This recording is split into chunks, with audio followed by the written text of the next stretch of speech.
Vous êtes sur la panafricaine Média TV Afrique. Merci de nous rester fidèles. Très heureux de vous retrouver pour ce nouveau numéro d'Africa Chic. Aujourd'hui, nous allons à la découverte d'un métier encore méconnu du grand public et qui joue un rôle crucial dans l'organisation et le succès des événements de mode sur le continent. La Fashion Event Planner est bien plus qu'une simple organisatrice. Elle est la maîtresse d'œuvre de la mise en scène des tendances au lancement de la collection et des événements qui définissent la mode. En Afrique, ce métier prend une dimension unique, influençant et reflétant les richesses culturelles du continent. Et pour en parler, nous recevons sur ce plateau Leslie Douailé. Elle est Fashion Event Planner, c'est bien ça? C'est exact. Merci d'avoir répondu à notre invitation. C'est avec plaisir. Alors Leslie, on parle de mode, mais avec un accent particulier aujourd'hui sur votre métier que je viens de citer. Alors, pouvez-vous nous expliquer un peu en quoi consiste ce métier, Fashion Event Planner? D'accord. Alors, le Fashion Event Planner, c'est celui qui coordonne un événement de mode, que ce soit une Fashion Week ou une sortie de collection pour un designer du début à la fin. C'est de l'idée de conception à la réalisation, à la recherche de financement et tout et tout. Alors, qu'est-ce que ça prend en compte concrètement? Bon, concrètement, on va dire deux volets. Quand il s'agit d'une Fashion Week, ça prend de pouvoir réunir différents créateurs de différents pays, de différents domaines d'activité sur une même scène pour présenter les collections de l'année, les nouvelles collections de l'année. Alors, quand il s'agit aussi d'un événement peut-être à une cause, parce qu'il y a des Fashion Week à cause. Donc, il s'agit là de toucher une cible pour répondre à un objectif. Par exemple, si on décide de faire une Fashion Week ou un événement pour la cause du cancer du sein, par exemple, il s'agit de réunir tous ceux qui peuvent œuvrer à faire des dons, des choses comme ça, pour la cause sur cet événement. Maintenant, il y a aussi des designers qui contactent des event planners pour pouvoir faire des sorties de collection, des lancements de marques, etc. Donc, ça dépend du client qu'on a en face. Alors, et de l'objectif aussi. Alors, comment on devient Fashion Event Planner? Quelles sont les formations ou les parcours recommandés? Ok, je peux dire que c'est un métier comme tous les autres, donc il faut se former. Il faut d'abord être Event Planner et puis maintenant avoir une formation sur le terrain pour la mode. Parce que je sache, on n'a pas d'école en Côte d'Ivoire précisément pour le Fashion Event Planning. Donc, il y a des écoles par contre qui forment en Event Planner, ici et ailleurs. Donc, vous faites une formation simplement. Et à l'issue de votre formation, si vous aimez la mode ou si vous êtes styliste comme la plupart des Event Planners en Côte d'Ivoire et en Afrique, vous pouvez simplement travailler là-dessus, step by step. Il faut beaucoup il faut beaucoup d'expérience, voilà. Parce que est-ce que c'est pas un métier d'autodidacte? Non, je dirais pas forcément parce que, comme je dis, il faut d'abord être event planner. D'accord. Voilà, c'est vrai qu'il y a des autodidactes qui ont de l'expérience parce qu'ils l'ont fait plusieurs années et au finish, ils corrigent les erreurs et puis ils s'habituent, ça donne un bon contenu. Mais par contre, il est toujours bon d'avoir d'abord une formation d'event planner. Quand vous êtes un event planner, vous maîtrisez le b.a.-ba de l'organisation. Maintenant, vous vous spécialisez dans un domaine précis. Vous pouvez apprendre auprès de quelqu'un, un mentor par exemple, qui est déjà dans le domaine. Et puis au fur et à mesure, vous lancez sur vos propres événements. Alors, quels sont les événements de mode en Afrique auxquels vous avez participé, vous, en tant qu'event planner? Oui. D'accord. Mon dernier événement en Côte d'Ivoire, c'est mon festival que j'organise chaque année, African Lifestyle Show, depuis 2016. J'ai produit le Cannex Weekend, le volet défilé de mode. Le Cannex Weekend est un événement qui est fait par Africa Fashion Organizer, qui est une fondation qui organise des événements de mode dans toute l'Afrique. Et donc, je suis la représentante Afrique francophone. Et voilà. Je peux dire aussi au Togo, Adjafi Fashion Day, qui est un événement que je pilote, qui sera même le mois prochain. D'accord. Mais aujourd'hui, quels sont les principaux défis auxquels vous faites face en tant qu'organisatrice d'événements? Vous avez cité beaucoup d'événements auxquels vous avez participé, mais quels sont les principaux défis auxquels vous faites face aujourd'hui? Chaque événement est particulier. Chaque événement est particulier parce que le principal défi qu'on a quand on a déjà, sans prétention aucune, le savoir-faire, c'est le financement. Donc, il y a des événements, comme je citais celui du Cannes, qui est financé déjà par une banque, qui est très aisée parce que vous avez un budget, vous n'avez qu'à prouver et justifier l'argent qu'on vous donne. Donc, arriver à atteindre les objectifs qui vous sont assignés. Mais quand vous n'avez pas de budget, c'est vraiment un gros souci. Donc, moi, je peux dire que le défi, c'est de pouvoir réunir les sponsors et les partenaires qu'il faut pour vous accompagner, le financement qu'il faut pour réaliser le travail que vous avez à faire. Alors Leslie, on reste ensemble pour suivre ce reportage qui annonce la 10e édition du Festival du pain tissé intitulé Yorodé Festival. Cette édition 2024 se déroulera autour du thème reconnaissance, développement et partage. Mel Berchel et Emandogo. Le pain tissé africain représente bien plus qu'un simple tissu. Il est un symbole puissant de l'identité culturelle, de l'histoire et de l'artisanat de nombreuses communautés africaines. Depuis une dizaine d'années, en Côte d'Ivoire, un festival dénommé Yorodé ou Festival du pain tissé africain, à l'initiative de la styliste modéliste Patricia Ouli, alias Oulipat, a l'effet de valoriser les savoir-faire traditionnels des artisans locaux et promouvoir les stylistes et créateurs émergents du secteur des arts du textile. Récemment à Abidjan, lors de la cérémonie de lancement de la 10e édition du festival, la promotrice s'est félicitée de la maturité de l'événement, tout en indiquant quelques innovations de cette édition 2024. On a eu l'opportunité d'avoir des machines à coudre qu'on recevait de Misawi. Et donc, nous, à notre tour, on s'est dit pourquoi ne pas donner ce qu'on a reçu. Et donc, je pense que faire un centre de formation pour ces jeunes-là, ça sera aussi partager aussi notre expérience parce que voilà, on a été formés, en notre tour, on décide de former aussi des jeunes. Très peu de femmes en Côte d'Ivoire sont impliquées, sont intégrées dans ce métier, ce qui est vraiment dommage. Et donc, nous, au niveau du ministère de la Culture et de la Francophonie, nous travaillons dans le sens de justement de redimensionner la question, d'équilibrer vraiment ce côté-là. Et donc, la 10e édition de Yorodé, qui a pour but de mettre en place cette école de formation, est vraiment la bienvenue. Le pain tissé africain est un élément riche de significations multiples, représentant un patrimoine vivant qui continue d'évoluer tout en préservant les racines profondes de l'histoire et de la culture africaine.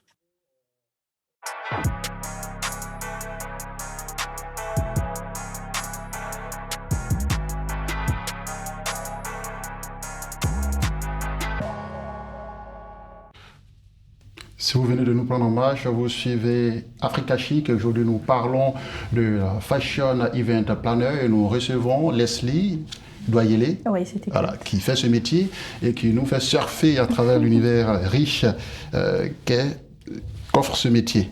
Alors, Leslie, vous venez de suivre le reportage de Mel Berchel et de Emandogo sur le lancement de Yorodé 2024. Alors, c'est une transition facile pour la prochaine question. Alors, quels sont aujourd'hui les éléments clés à prendre en compte pour garantir un succès pour un événement de mode, comme Yorodé 2024 par exemple? Elle a dit tout à l'heure dans l'élément qu'ils ont un objectif, qui est de créer un centre de formation. Donc, quand on veut organiser un événement de mode, on se focalise sur l'objectif. Au-delà de tout ce qui est sur le thé, qui est embellissement, qui est de belles tenues et tout, l'objectif qu'on a, c'est d'organiser pour Yorodé, prochaine édition, c'est de pouvoir créer une école de mode. Donc, la cible qu'on veut avoir à ce défilé, que ce soit au niveau des partenaires comme au niveau des designers, les tickets, tout ce qu'on fait comme carte d'invitation, tout ce qui est organisation est focus, on est focalisé sur cet objectif. Donc simplement pour dire que si on veut réussir un événement de mode, il faut tout faire pour répondre à l'objectif qu'on a, simplement. Alors, mais comment évaluez-vous le succès d'un événement de mode après qu'il se soit déroulé? Par l'atteinte des objectifs. Parce que comme elle dit, si à la sortie de cet événement-là, on arrive à avoir une école de mode, que ce soit à court terme, là maintenant on va dire 2-3 mois après, ou bien 1 an après, c'est une réussite. C'est ce que je disais. Quel objectif on a en voulant organiser un événement? Dès qu'on travaille à réunir les conditions et qu'après, on a notre objectif qui est réussi, qui est gagné, le pari, il est top.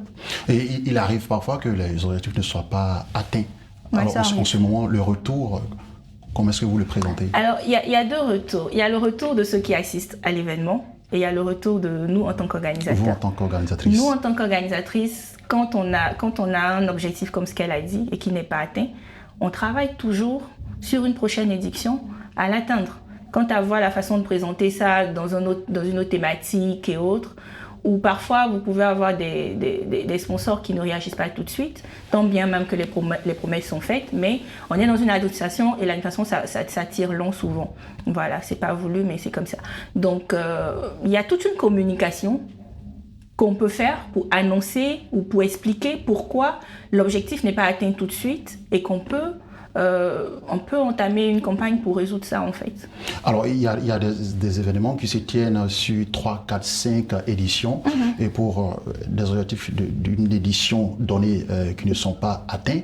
Alors comment est-ce qu'on arrive à convaincre les différents prestataires ou bien les différents créanciers de l'organisation d'une prochaine édition en tant que fashion event planner? Je comprends mieux. Voilà. Déjà, parce que si déjà organiser un événement, c'est un défi important qui demande forcément des finances, qui demande de l'accompagnement.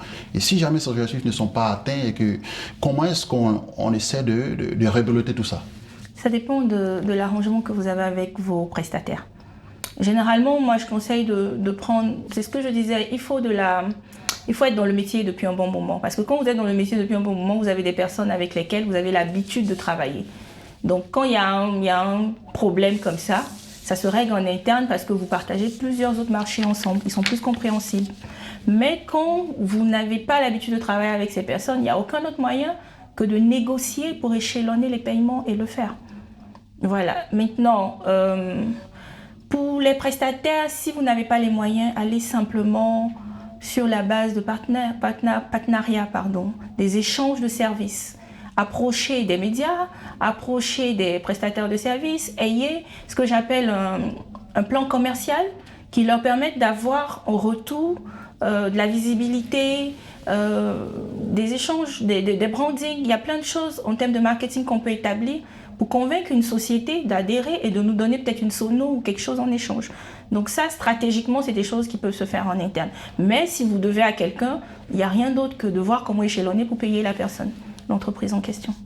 Alors Leslie, comment le métier de fashion planner contribue-t-il au développement aujourd'hui de l'industrie ou de la mode en Afrique? D'accord. Je pourrais dire que c'est un métier qui réunit différents secteurs d'activité. Donc naturellement, il est pourvoyeur d'emploi. Quand vous organisez un événement de mode, vous partez déjà de la communication avec la presse, les imprimeurs et tout ça. Je veux juste qu'on s'arrête sur un point. Vous avez dit il est pourvoyeur d'emploi, mais est-ce qu'il est assez attractif? Est-ce que c'est un métier qui est aimé véritablement? Ah d'accord. Peut-être qu'il est un peu méconnu aussi. Il est aimé, il a sa cible, mais un peu méconnu. Mais sinon, je pense qu'il est pourvoyeur d'emplois. C'est pas des emplois, il faut préciser que ce n'est pas des emplois fixes. Mais on a toujours appel à plus de fournisseurs. On a besoin de plus de main-d'œuvre quand il s'agit d'organiser un événement parce que la tâche, elle est grande. Donc, si on répète par contre ces événements-là chaque année ou 2 fois dans l'année, alors ça nécessite maintenant une régularité de paiement d'employés et tout. Alors quelle est sa valeur ajoutée au développement de l'industrie de la mode en Afrique? Quelle pourrait être sa valeur ajoutée? Je dirais qu'elle peut vraiment contribuer à vendre l'image de l'Afrique en termes de culture, en termes de tradition, de tout ce qui est art en général. Si nous avons des événements de mode assez sérieux, assez réguliers aussi. C'est vraiment un moyen, aujourd'hui avec les réseaux sociaux et la technologie, c'est vraiment un événement qui fait vendre tout un pays à l'étranger. Moi, j'étais sur des Fashion Week où il n'y avait pas vraiment d'Ivoiriens, par exemple au Nigeria. Pas qu'ils ne connaissent pas la Côte d'Ivoire, mais ils ne connaissent pas vraiment le travail des Ivoiriens en termes d'art, en termes de matière tissée, en termes de paille de chez nous. Et bon, là maintenant ça va, je parle quand même de 2017, 2016. D'accord. Voilà. Alors, comment vous arrivez à promouvoir l'Afrique à travers les tableaux que vous offrez aux demandeurs? Bon, déjà, chaque événement a sa spécificité. Pour un événement. Il y a des événements qui imposent carrément que vous produisez que des vêtements avec des matières locales. Donc quand c'est imposé comme ça, naturellement, on fait la promotion du Made in Africa ou du Made in Côte d'Ivoire si c'est spécialisé pour la Côte d'Ivoire. Il y en a qui permettent à tout type de pays de venir. Donc, chacun vient apporter sa culture, chacun vient montrer son savoir-faire artisanal ou en termes de mode sur la plateforme. D'accord. Et quelles sont les tendances actuelles ici en mode qui influent véritablement dans votre travail? Les tendances actuelles en Oui. Côte d'Ivoire. Oui. Oh, je dirais que les Ivoiriens sont de plus en plus portés vers ce qui concerne notre pays. Parce qu'au départ, mon observation personnelle est que nous portions beaucoup les vêtements qui venaient de l'étranger. Aujourd'hui, chaque designer s'affirme un peu plus en travaillant les produits, les matières locales, les pagnes tissées comme Yorodé fait la promotion et tout. Et chacun essaie. Il y a beaucoup de designers qui mettent la main pour valoriser le Made in Côte d'Ivoire, les pagnes de chez nous. D'accord, mais je ne parle pas que de la Côte d'Ivoire. Est-ce qu'il y a d'autres peut-être organisateurs d'événements qui vous ont approché pour établir des tableaux? Quels sont les tableaux les plus promus actuellement, les plus en vogue, je vais dire? D'accord, c'est ce que je disais, c'est le Made in Africa. Même quand c'est à l'étranger, chacun vient porter ce qu'il a. Dernièrement, en mai, j'étais au Rwanda pour un événement de mode. C'était carrément imposé que chacun fait ce qui est propre à son pays. Donc, techniquement, j'ai présenté des pagnes du nord de la Côte d'Ivoire et tout, jusqu'au sud. Donc, la plupart des événements, qu'ils soient internationaux ou nationaux, on a tendance à vulgariser vraiment la culture de chaque pays. C'est ce qu'on impose en fait. D'accord. Mais comment vous définissez l'influence des tendances nigérianes à certains événements aujourd'hui? Voilà. C'est là où je voulais en venir. Ah d'accord, voilà. Je comprends mieux. Puisqu'on voit ça de plus en plus. Oui, on a même tendance à copier aussi ce qu'ils font. Parce que c'est bien fait. On ne copie que ce qui est bien, moi je dirais.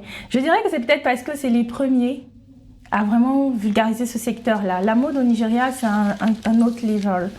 Au Nigeria, ça consomme. Ils ont un bon taux de consommation. Quand vous vendez, je me rappelle mon premier défilé au Nigeria sur Main Fashion Week, j'ai vendu tout. J'ai même pas fait sortir la collection que les mannequins qui portaient disaient déjà Madame, je veux ça, je veux telle pièce, je veux telle pièce. Donc c'est dire qu'ils achètent vraiment.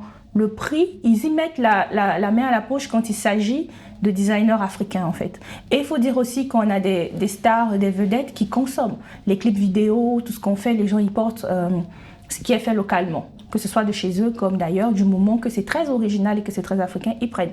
Donc du coup, on a un bon modèle en face, tout le monde essaie de copier, moi c'est ce que je me dis. Maintenant, il ne faut pas copier, s'oublier soi. Il faut copier et ajouter sa touche. C'est eux qui ont déclenché un peu le fait que tout le monde veut communiquer sur ce qui vient de chez lui. Alors Leslie, comment collaborez-vous avec les designers, les marques et autres acteurs de l'industrie de la mode? On va dire que ce sont nos meilleurs amis. Parce que sans designer, il n'y a pas de défilé. Sans designer, vous présentez la collection de personne. Vous ne faites la conférence de presse de personne pour annoncer sa sortie de collection en tant qu'event planner. Donc on a des rapports qui sont obligatoirement bons quand on est event planner avec des designers. C'est notre première cible, c'est nos clients. Maintenant, il faut dire qu'il y a des associations de designers partout dans le monde. Donc il faut faire des lobbying, il faut être toujours là aux événements des autres pour qu'ils puissent aussi être présents sur vos événements. Donc il y a un bon lobbying qui rentre dans beaucoup de choses à faire. Soutenir quand quelqu'un est pas bien portant par exemple, le cadeau de fin d'année, des petits trucs qui font que quand vous les invitez après, parce que vous êtes présent dans leur vie, ils réagissent aussi professionnellement. D'accord. Et comment percevez-vous votre métier comparativement à ceux qui l'exercent en Europe par exemple? Je veux dire que moi personnellement j'essaie d'apprendre encore d'eux. Et comme je dis, ça a été une expérience pour moi super formidable de travailler sur le Cannes Weekend en Côte d'Ivoire. J'ai été bookée depuis le Nigeria et toutes les personnes qui étaient dans le comité, dans la production, étaient des personnes sud-africaines blanches. Donc c'est un autre état d'esprit qui est vraiment un travail d'équipe, un respect mutuel. Vous ne verrez pas, vous verrez pas c'est beaucoup de respect dans le travail. On ne se marche pas dessus, on ne se crie pas. C'est vrai que c'est souvent plein de stress que d'être un organisateur d'événements en général et de mode en plus. Mais avec j'ai pas envie de dire avec les Européens, mais avec l'Occident, avec les étrangers, ça se passe bien parce qu'ils ont l'habitude. À vous de pouvoir suivre leur rythme parce qu'il faut dire qu'ils sont assez speed. C'est des personnes qui sont très rapides, qui sont très exigeants sur le timing et autres. Nous, en Afrique, on traîne encore souvent sur le timing avec les protocoles et tout. Les conditions Les conditions de travail, c'est bien rémunéré. C'est super bien rémunéré. Que ce soit en Afrique comme en Occident, c'est pareil? Bon, personnellement, j'ai pas encore eu d'expérience en Occident. Je pense que c'est pas pour longtemps, par la grâce de Dieu, parce qu'il y a des offres qui sont arrivées, que j'étudie. Mais faut dire que c'est bien rémunéré. Il y a des budgets, donc on est plus à l'aise, quoi. Et les designers même aussi payent plus cher. La production paye plus cher. Les événements à l'étranger sont plus chers que ce que nous organisons ici. D'accord. Et comment vous vous exportez aujourd'hui avec les technologies de l'information et de la communication, notamment les réseaux sociaux, toutes les plateformes digitales qui existent? Comment vous arrivez à communiquer avec... quel est l'apport de ces outils-là aujourd'hui dans votre métier? C'est la présence des médias. C'est ce que je ne cesse de dire. Un événement de mode, c'est une présentation de tenues, de collections, de dernières sorties de mode et tout. Il faut vraiment médiatiser cela. Aujourd'hui, avec l'Internet, c'est un peu plus facile. On a des blogueurs, on a des influenceurs qu'on invite et tout. Mais au-delà, ça dépend de quelle ambition, j'ai envie de dire, quelles sont vos perspectives sur le long terme. Parce que quand vous utilisez les canaux de communication, c'est tout ça qu'il faut regarder. Si vous ambitionnez, par exemple, avoir des partenaires assez solides, des institutions et tout, il faut avoir recours à la presse aussi, que ce soit télé ou presse écrite. Ça reste surtout avec la presse écrite. Moi, aujourd'hui, je suis très heureuse que quand vous tapez Onéné, qui est plutôt mon prénom, mais mon nom aussi d'artiste, vous trouvez carrément Live et tout, plein de chaînes qui écrivent. Sorry pour la publicité. Vous trouvez plein de chaînes qui écrivent et ça consiste à avoir du contenu sur vous. Quand des sélectionneurs étrangers, ils cherchent un event planner en Côte d'Ivoire, c'est sur Google, c'est sur Instagram, c'est sur Facebook. Et il y a aussi les associations qu'il faut intégrer parce qu'ils ont tendance, par exemple, une banque qui veut organiser quelque chose, elle ne va pas chercher un particulier. Elle contacte une association et puis l'association lui propose quelqu'un. Donc on utilise tous les canaux vraiment pour se vendre comme on peut avoir les clients qu'il faut. Alors quel conseil donneriez-vous à quelqu'un qui veut se lancer dans la Fashion Event Planner en Afrique? Je lui demanderais de se former en tant qu'event planner de façon générale. C'est la base. Pour moi, personnellement, c'est la base. Parce que j'ai commencé à organiser des événements en 2016, mais j'ai fini par faire un break, prendre une année sabbatique. Bon, je dirais pas sabbatique, mais bon, quand on travaille déjà pour stopper et aller à l'école, c'est un peu compliqué. Mais je l'ai fait et j'ai eu un diplôme d'event planner. Et ça change beaucoup de choses parce que ça vous certifie que vous êtes apte maintenant à organiser ça. Et ça vous rend un peu plus crédible même aux yeux des partenaires aussi. Désormais, quand vous approchez une institution, vous ne présentez pas qu'un projet. Vous présentez le projet et puis votre aptitude, vous justifiez certaines choses et c'est très important. Donc je conseillerais vraiment qu'ils se forment et sur les centres de formation qu'on a, mais aussi qu'ils approchent ceux qui sont déjà dans le domaine pour aider sur les événements, pour acquérir aussi une base assez pratique, quoi. Alors, quelles sont les opportunités à saisir ou les pièges à éviter pour réussir dans ce métier en Afrique, Leslie? Les pièges à éviter, je sais pas. Pour les débutants? Pour un débutant? Oui. Il faut vraiment, comme je dis tout à l'heure, il faut connaître le domaine. On ne se lance pas dans un domaine, dans un secteur sans formation. Et les opportunités à saisir? En termes d'opportunités, il faut vraiment expliquer aux designers qui ne peuvent pas... Il faut aller vers les designers, en fait, je pense, pour leur expliquer qu'ils ne peuvent pas être à la fois designer, event planner et tout. Certains peuvent le faire, d'autres non. Donc, qu'ils confient je pense qu'il y a une sensibilisation, en fait, à faire afin qu'ils puissent confier leurs sorties, leurs événements à des professionnels. L'opportunité pour nous devrait être de sensibiliser pour que les gens comprennent ce métier-là et qu'en retour, ils puissent maintenant nous solliciter, quoi. D'accord. Ma dernière question, Leslie, si c'est un métier qui demande beaucoup de temps, qui vraisemblablement absorbe beaucoup, alors comment on planifie tout ça avec le temps pour avoir le temps pour soi? Ok, c'est vrai que ça demande beaucoup de temps, ça demande beaucoup d'organisation. Parfois, surtout même pour les femmes, c'est un peu compliqué. Parce qu'on a carrément 9 à 1 année pour organiser un événement. C'est vrai qu'il y a des événements qui se font en 6 mois, je me demande comment ils font. Mais c'est au moins 9 mois, 1 an, pour bien planifier. Donc, entre ce métier-là et les autres activités, il faut vous encadrer d'une bonne équipe. Si vous avez une bonne équipe de travail, si vous avez de bons fournisseurs, comme on disait au départ, des personnes avec qui vous travaillez régulièrement, elles finissent par s'habituer à vos méthodes, à vos techniques de travail, et ça rend le travail plus flexible et plus rapide en fait. Merci pour la différente réponse. Merci surtout pour les conseils avisés. C'est un plaisir. Et merci d'avoir répondu à notre invitation. Je vous en prie. Merci d'avoir suivi ce numéro d'Africa Chic. Restez sur Medi 1, l'information continue.